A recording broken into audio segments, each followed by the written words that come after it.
یہ وہ دور ہے جس میں ذہنی فتنہ و انتشار،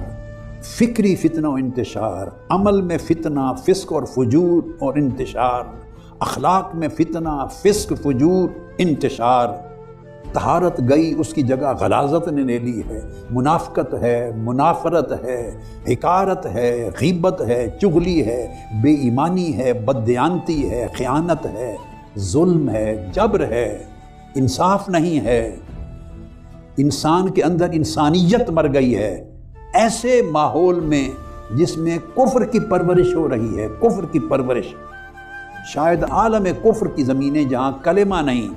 توحید و رسالت پر ایمان نہیں، مگر انسانی اخلاقیات کے اعتبار سے ہمارے معاشرے سے 100 گنا آگے۔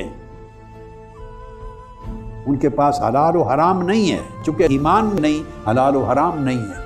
ایمان، عقیدہ، حلال و حرام کا عنصر چھوڑ کر اگر انسانیت کی طرف آئیں، اخلاقیات کی طرف آئیں، امانت کی طرف آئیں، سچ بولنے کی طرف آئیں، جھوٹ نہ بولنے کی طرف آئیں، لوگوں کے لیے درد اور فکر کریں، ہمدردی کریں، ان امور کی طرف آئیں تو ہمارے معاشرے سے 1000 گنا